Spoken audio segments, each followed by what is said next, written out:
Hello, Beatrice. I love you madly, you gorgeous. Okay, well, Auntie Holly says bye-bye. Beatrice is a dog, a pug. I sort of figured that out. Hello and welcome to Artifacts, a living archive dedicated to preserving the first-person stories of queer, avant-garde, and underground culture, told by those who lived it. Today's interview is part of our series Genderbenders, showcasing the groundbreaking icons who transcended the boundaries of traditional gender and identity. In this episode, we hear from Holly Woodlawn, the Warhol superstar whose life became legend. At just 15, Holly hitchhiked to New York City, immortalized years later in Lou Reed's Walk on the Wild Side. She made her way through the city as a sex worker, then modeling women's dresses at Saks Fifth Avenue.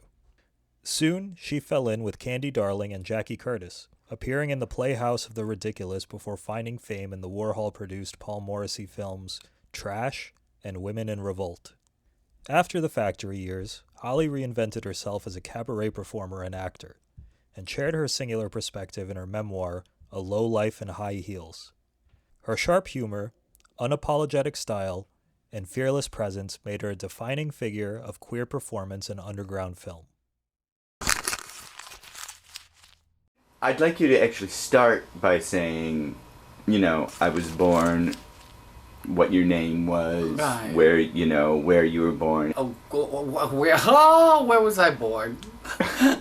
First of all, my name.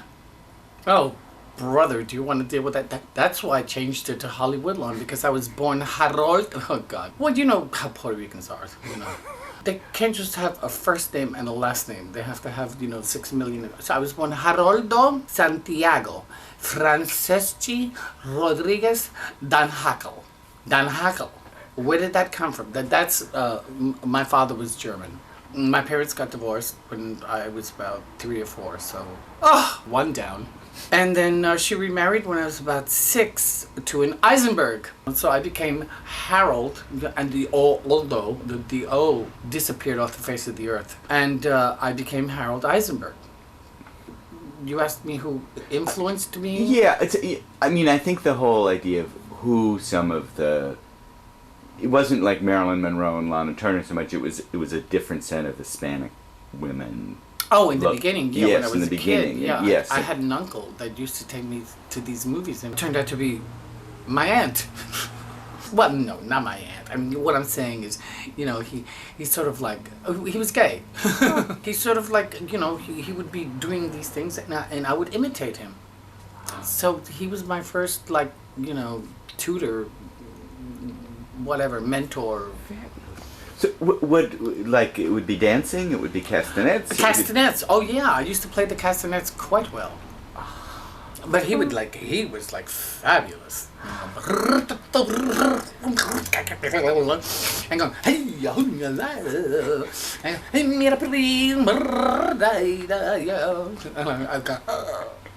like old. I want to do that. So that was my first, impression. And you would do this in your house? Mm-hmm. In the living room? Well, outside? no, we, of course. This was in a small town in Puerto Rico, darling. They don't tar and feather you. They just, kill you. Period. No, we would do it in, when everybody was, away and out in the sugarcane fields. Danced and carried on. And imitated, Libertad Lamarque. Oh. Me muero por tu amor, Ana, concédeme un favor, Ana, por tus encantos, es un fogón, mi corazón, Oh, my favorite was Lola Flores. Oh God, I mean, to this day, I even, in my nightclub back, I always talk about her. She would sing this song called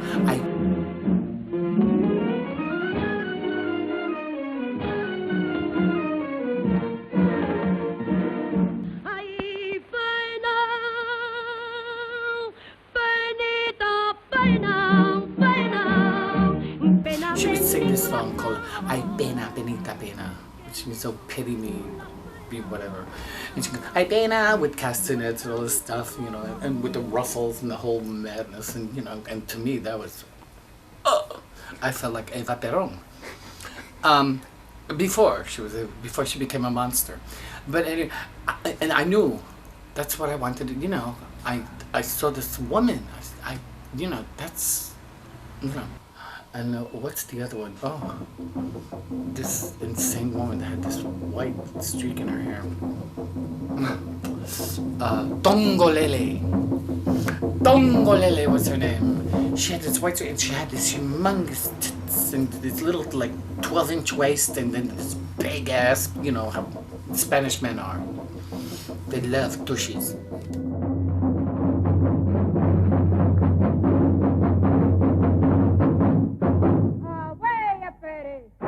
I was an impressionable little child. I didn't want to be a doctor. I didn't want to be an architect. I wanted to be Tongolele. Libertad la Marque. Lola Flores. I wanted to get the fuck out of Puerto Rico. That's what I wanted to do. I wanted to hit the big time.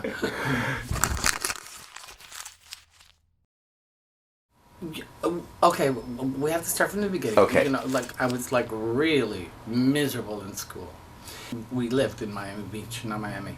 The library was on 21st Street and Collins Avenue. And so I went to do some homework and I came out and heard this insane music. Cuban, I was drawn to this music.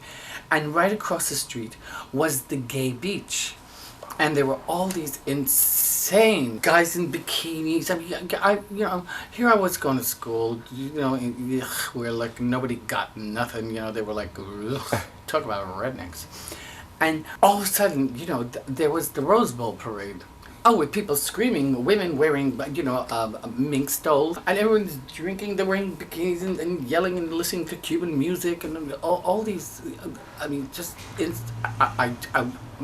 my eyes opened up. That was the second phase. First was Lola Flores. I want to be, these are my people. So I started playing hooky. I used to call up the school and say, hello, this is Mrs. Eisenberg.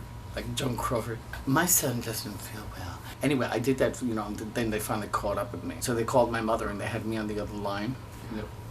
The jig was up. So anyway, and that's when my parents found out that, I was hanging out with the loud drag queens and they confronted me and asked me, are you the word gay wasn't invented then. Are you what did they call faggot, it? queer, I denied it at first, and then finally, they just cornered me. I felt like a little bag. And I said, yes, I am. And my mother just flipped out, couldn't deal with it, like most parents do. By the way, my parents and I are the best of friends. It took years, but they came around. When you look like this. Oh, that's great. Oh, no, yeah. Matter of fact, I just spoke to them yesterday.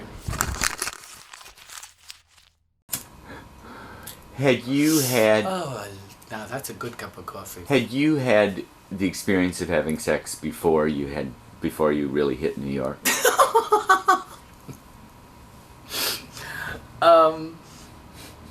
you want the truth? Yeah. The reason I'm laughing is, honey, I was... that's one of the men I had sex with when I was 5 years old. I was a pig when I was a kid. My grandfather in Puerto Rico owned a tobacco, they made cigars, and it was next to where we lived. After they finished working, they would come to our house and, would take showers, and then they went back to their little bungalows or whatever, where they stayed until the next day and go to work. I started watching this man, take a shower to his little hole, because I didn't want him to see me. Eventually he saw me. I wanted him to. I sort of picked him up.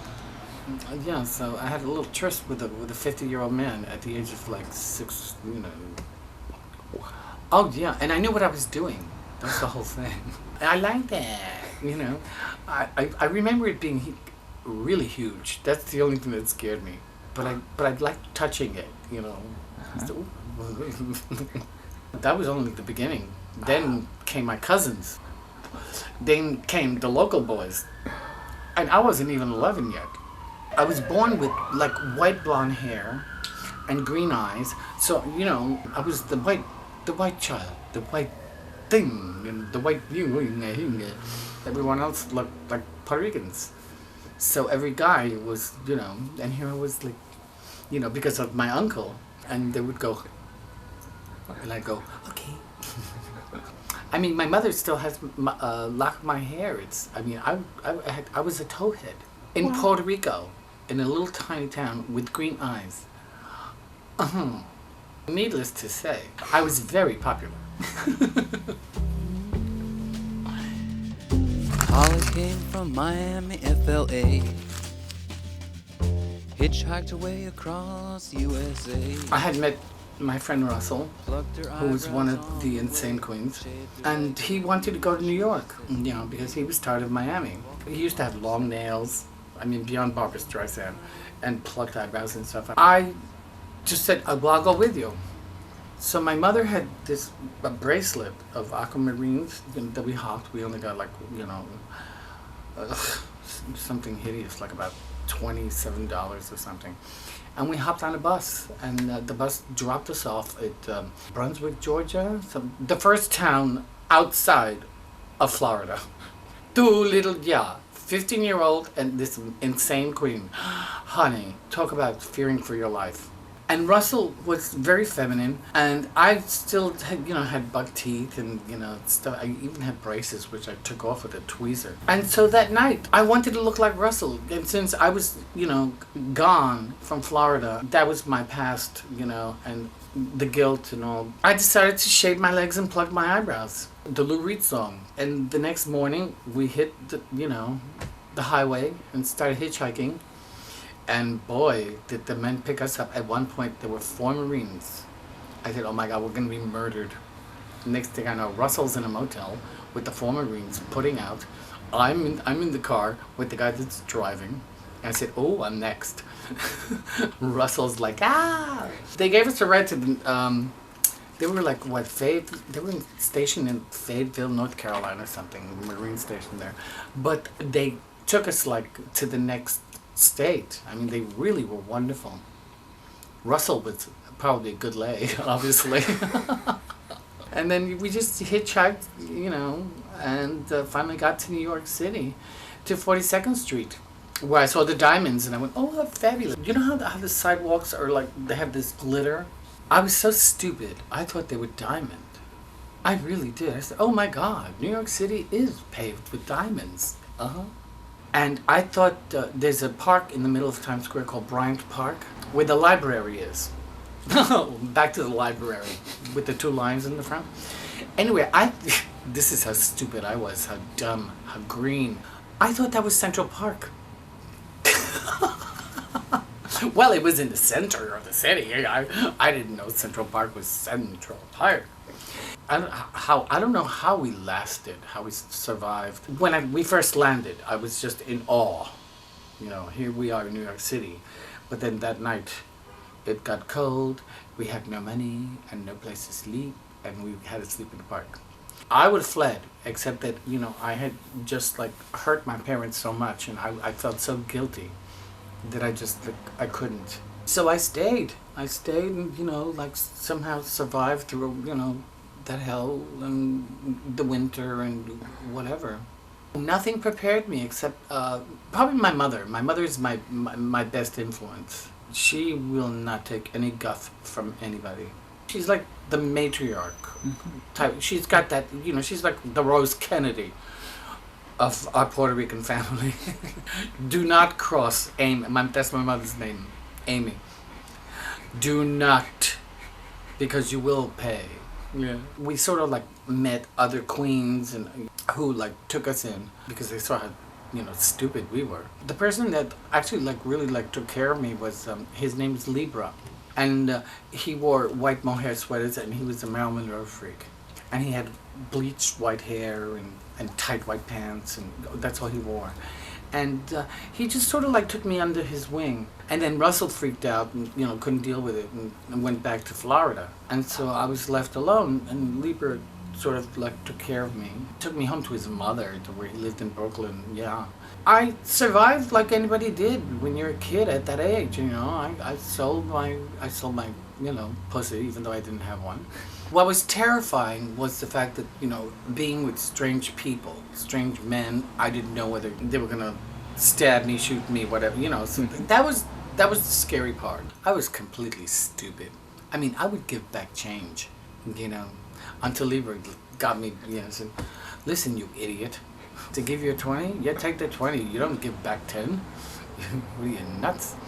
I learned really quick, but I hated it.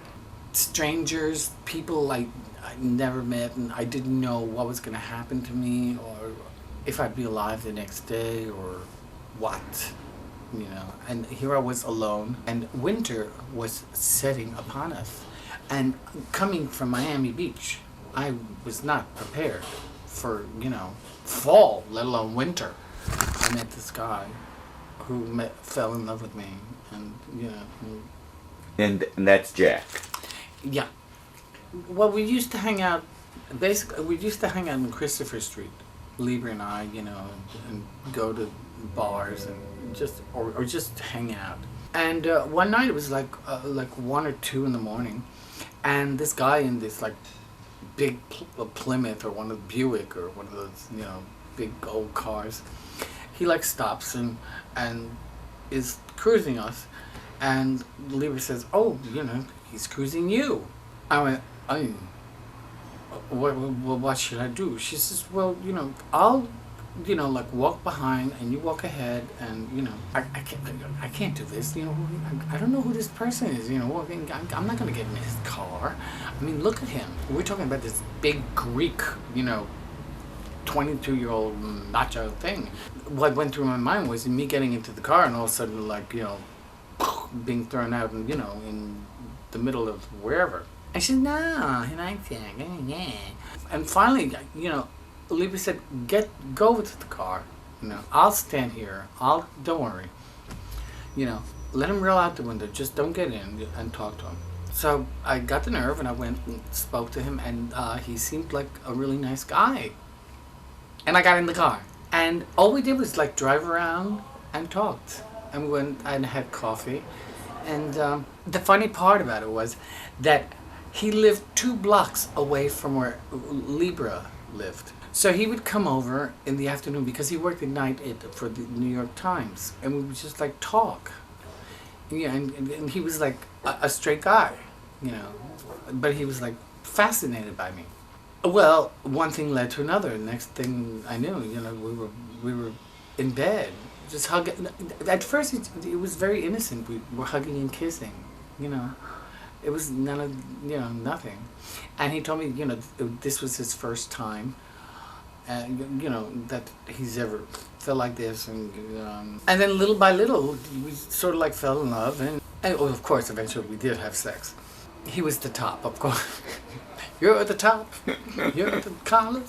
He started being serious and talking about moving in together and stuff like that. And here I was camping out at Libra's.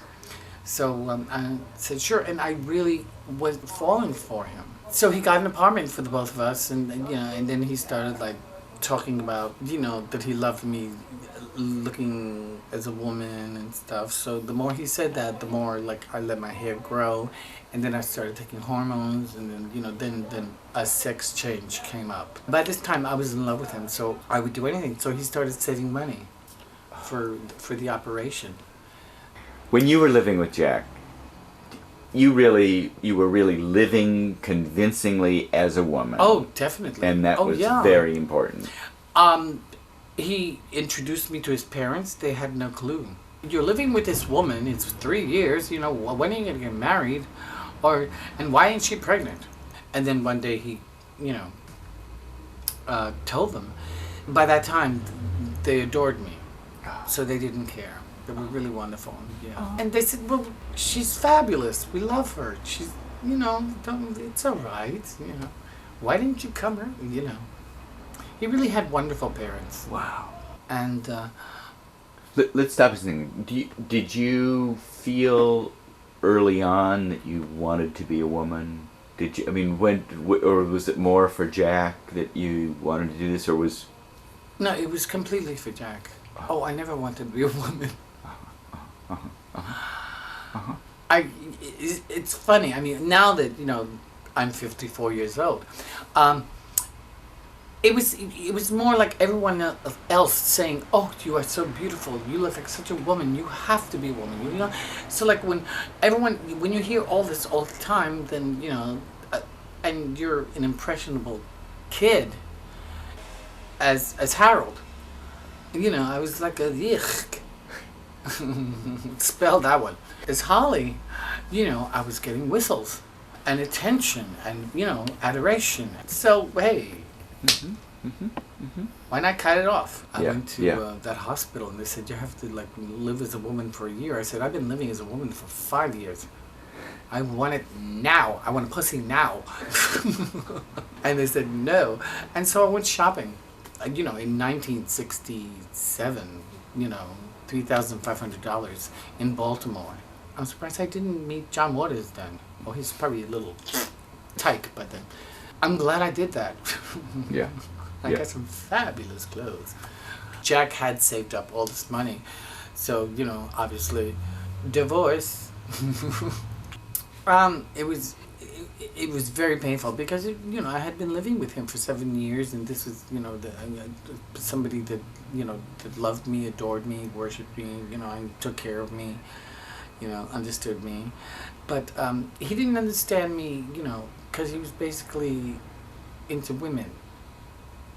And, he would never, touch me down there, He really, it was frustrating. he wanted you to not have a penis. No. Yeah. Exactly. Yeah. And it was very frustrating. And, at first it was, exciting. Ooh, a straight man loves you. But, 7 years later, come on, honey. You know what's down here. Please make me come. Yeah. I'm tired of masturbating behind your back. But, and then of course, now that I was secure and had a place to live and I had a husband, then I started going out and partying when he was at work. That's when I met Candy Darling and Jackie Curtis. Yes. And that's when my life changed. Because all of a sudden Jack came home from work and I wasn't home. I was out partying with the girls. All of a sudden, this new realm was, was open to me. Andy Warhol, Candy Darling, Jackie Curtis, the theater of the ridiculous. All this new activity, this new life, this new stuff that was, going on. And I wanted to be part of it. The first time I met Candy, I was with Libra. There we were, Christopher Street and 6th Avenue in Manhattan. And there was this vision in a trench coat with dark hair. This is 1 o'clock at night and she's wearing dark glasses, red lips. And she's just underneath this lamppost just posing, so the key light just hit her face. And I said, who is that? And Libra said, oh, that's Candy Darling. She's full of herself, which she was. Anyway, so she's standing over there, and this little hustler kid comes up to her and goes, hey, baby, whatever. And she goes, and I don't know what she said, but she obviously wanted no part, insulted him, and she had an ice cream cone.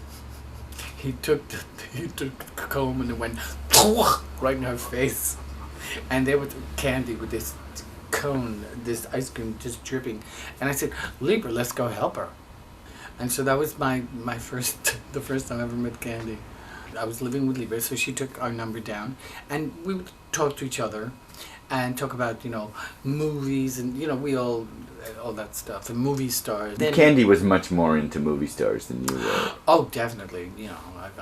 Well, especially the 30s and 40s movie stars. I didn't know from Greta or Dietrich or, But she was, obsessed. Meanwhile, she looked like Audrey Hepburn. Breakfast at Tiffany's. She had the little short hair, these big dark glasses, and this trench coat with the collar pulled up, and tight hair. And she weighed. She was, we all weighed nothing. We became friends, and I found out that she was living in Massapequa Park in Long Island with her mother, and I went to visit, and I found out that her mother was more obsessed than she was. Really?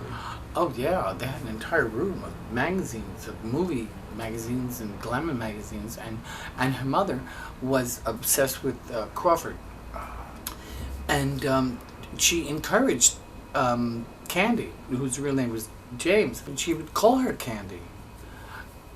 And this was, I couldn't believe it. I said, how wonderful, what a wonderful relationship, and encouraged Candy to just be. Well, first I met Candy, and we used to hang out in Greenwich Village all the time while Jack was at work.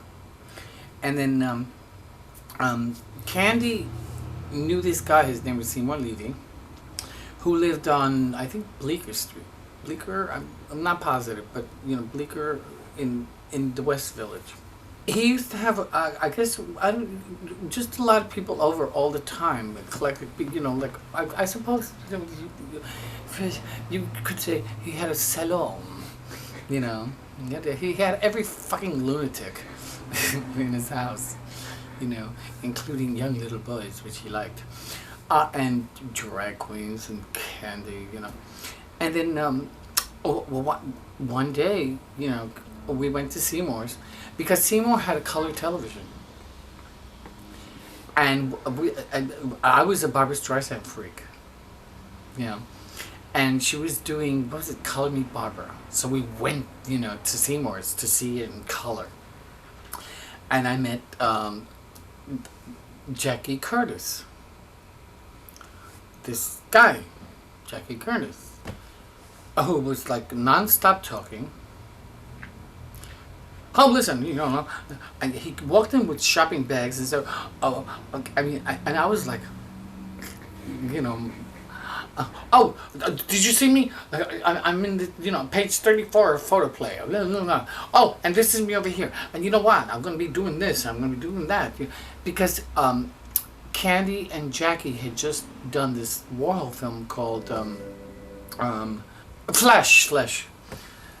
And so, Jackie Curtis was now a movie star. We watched Barbara. That's what we all had in common. Barbara. And so the three of us became friends. And Curtis,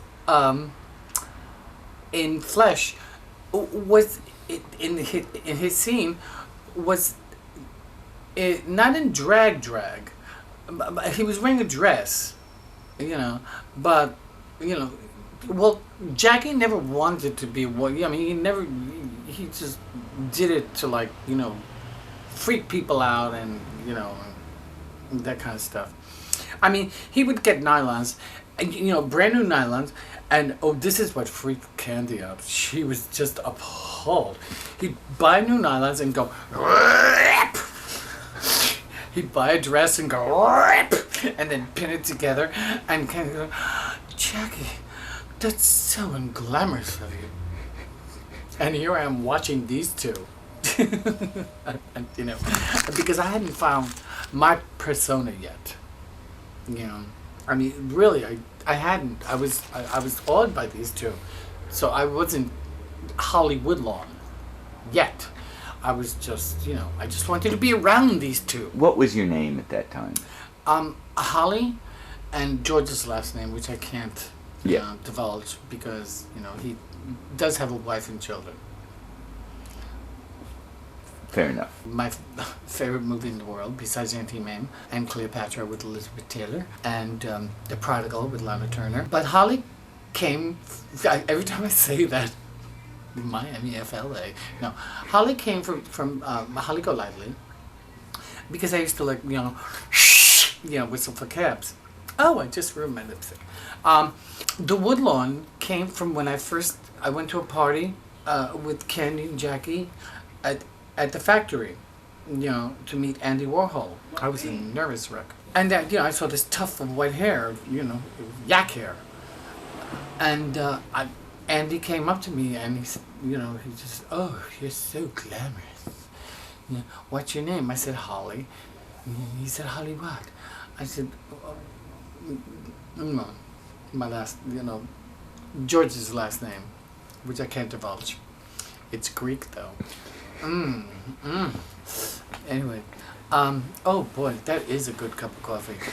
Anyway, I said I really don't have that name, and at this time I was doing heavy drugs. I was hanging out. We went to a friend's house, and like at 3 a.m, we were watching this I Love Lucy show, where she's got this thing on her head, this trophy on her head, and she's on the subway.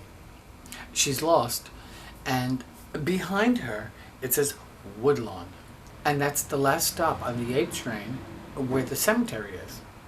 And my friend, I wish it was my idea, but it's not. You've got to give credit where credit is due. Rene Ricard said, oh, that's the perfect Holly Woodlawn. You are now the heiress to the Woodlawn Cemetery fortune.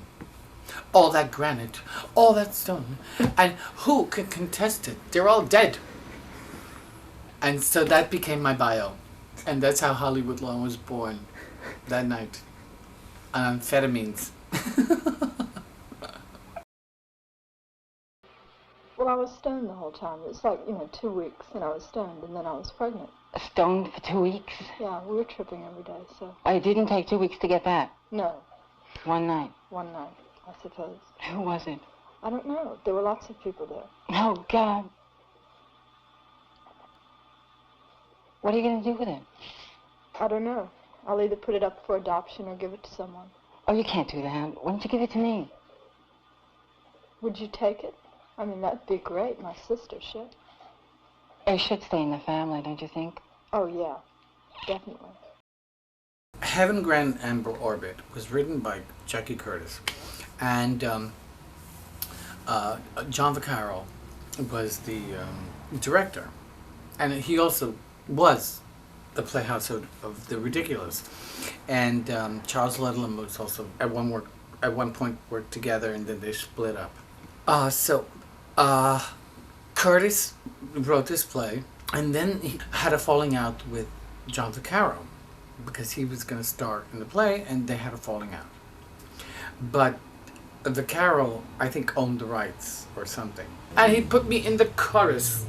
Not only in the chorus, in the back of the chorus, as a Moon Reindeer Girl. Okay, everybody on stage for the Hawaiian number. And that's where I came in. There was this guy and these 2 girls that had no rhythm, no dancing, nothing whatsoever. And they were in front, and I was the backup. I was the one in the end. Well, so during rehearsals, I did what I had to do. I listened to everybody. Well, came showtime. I Vaselined my entire body, and I just took the glitter and just glittered my entire body. I had this ugly, like mink coat. Well, I made a bikini out of it. So all I wore was this like shredded green chiffon. My entire body glittered to death. And then we had to wear these antlers. Because our song was Antlers, we got antlers, we got lots of yeah. Dun dun dun dun dun. Antlers, we got antlers up our things, we got antlers in our nose, we got antlers in our pussies, we got antlers in our toes. What ain't we got? We ain't got antlers. Oh, this is ridiculous. So I said, okay, fine.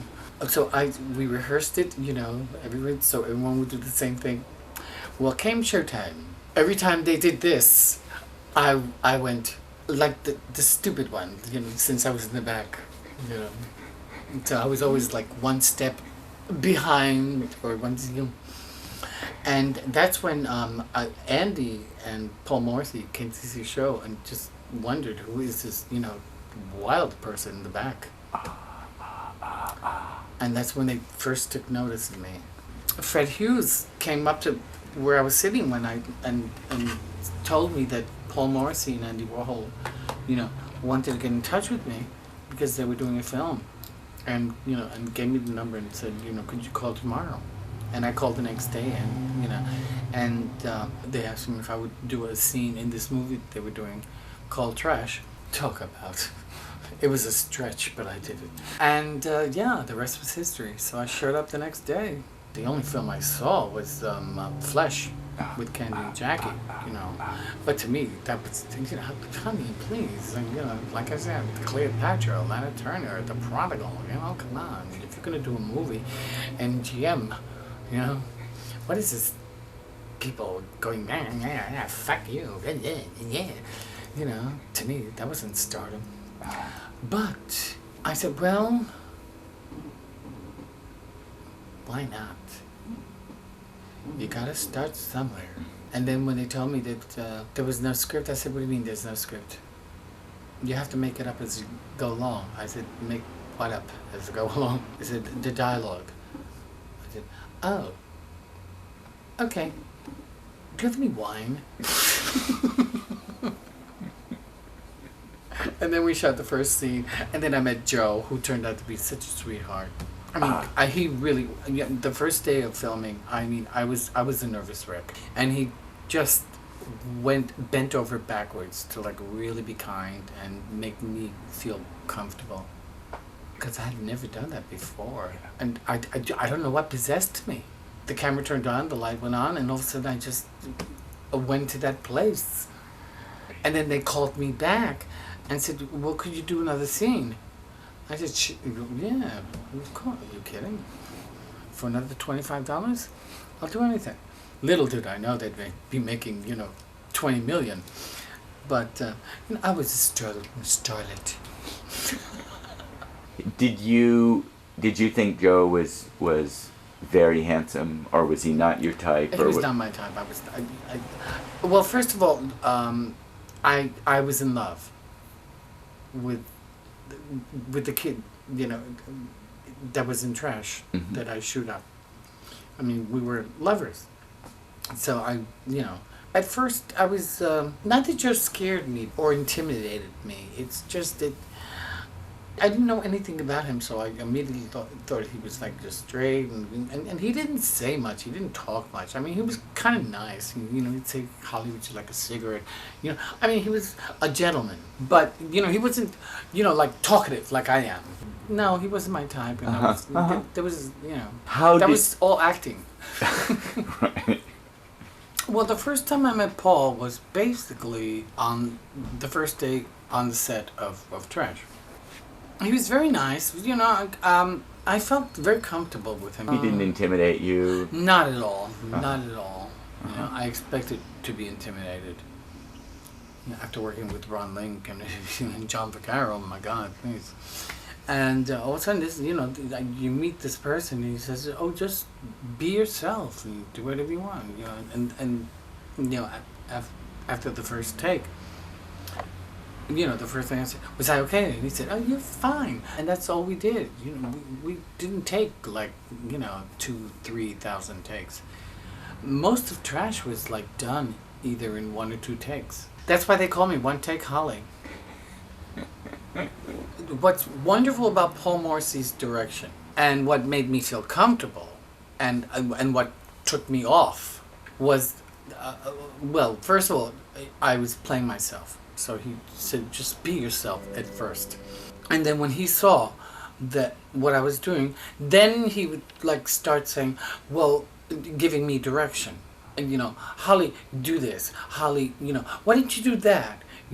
And do that. So he took me to become that character, even though there was no script. I mean, he created. I wanted to be a model. Who doesn't? I was modeling at Saks Fifth Avenue, the 7th floor, the haute couture. Every 20 minutes you change your dress and you walk up and down, It's like, there's a scene in The Women where this girl goes,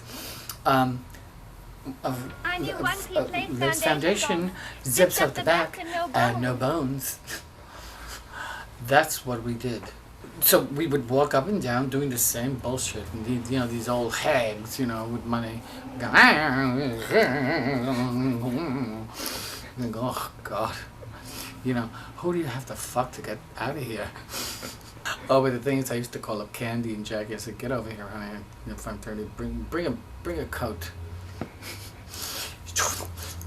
Stuff this in. And they'd leave, with fabulous gowns and stuff. Oh, yeah, we had a thing going there. Oh, the things we did, honey. If sex finds out about this, I will... No, it's too late now. Well, I went into the UN building as a French diplomat's wife. I stole $2,000 out of her bank account and got away with it the first time. But we were doing drugs, shooting amphetamines, and of course partying at Max's Kansas City. And, the money ran out. And I was hanging out with this weasel. I won't say his name. And, but anyway, so he talked me into going back and taking more money out. But the second time I was so nervous that, I went across the street to a bar and I had like 3 martinis. So when I, went back to the UN building, needless to say, I was like, next thing I knew, there were 2 guards, and they sent me to the women's house of detention at first. And I was strip searched, and that's when they found out that I didn't have a vulva. And so they sent me to the men's house of detention, where the men, all 40 of them, went, they didn't care whether I had one or not. I'm running around screaming, when they put me in jail. Oh, I called Andy, and nobody would bail me out. And trash, was coming out. And I was telling everybody in jail that, I'm a big movie star, I'm a superstar. And wow, they're going, yeah, right. What else is new? I was there for 30 days, and when they had a prison riot, so I was locked in with this black man that was like 80 years old that wanted me. But I was a virgin. I lied. I had dignity. I even told him I had my period. To no avail. Finally, Trash came out, and it got the incredible reviews. And one day, the guard comes to my cell and says, that's you, where you are.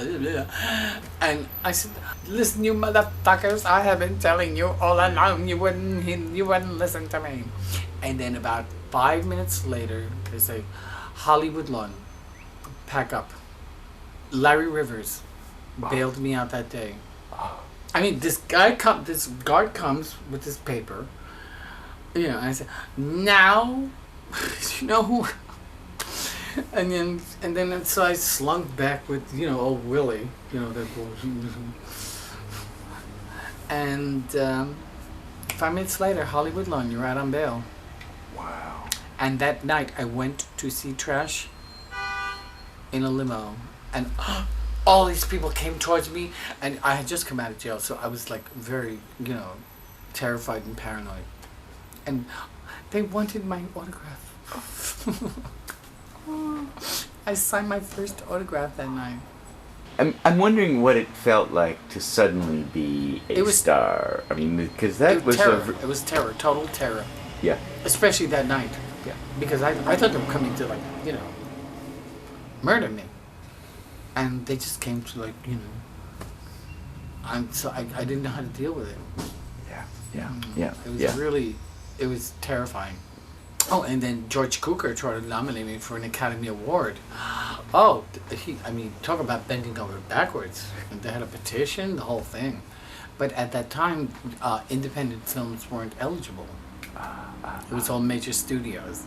Right. But I did get a $10,000 gorilla coat out of it from Jacques Kaplan. Fabulous. As a gift. That was sweet.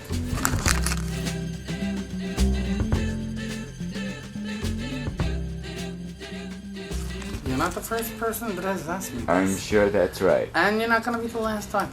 Yes. But first of all, quit smoking. No. You know what? There is no wisdom. There is, you know, I was lucky enough. I was, you know, I'm not very religious. I do believe in ISIS, of course.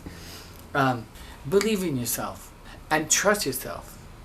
And don't listen to anyone's bullshit, honey. You're going to be fine. You are going to be fine. Life is not a bowl of cherries, and it's not cornflakes, and it never will be. But believe me, you have to go to bed with yourself. And if you can do that, close your eyes and say, today I did something for myself. You're going to be fine. You're going to be all right. Artifacts is a free oral histories platform. Please like, subscribe, and visit our website, www.artifacts.movie, for an ad-free, interactive experience with bonus content. If you're able, please make a tax-deductible donation at www.artifacts.movie/donate. Hit the link on screen to watch another Artifacts interview.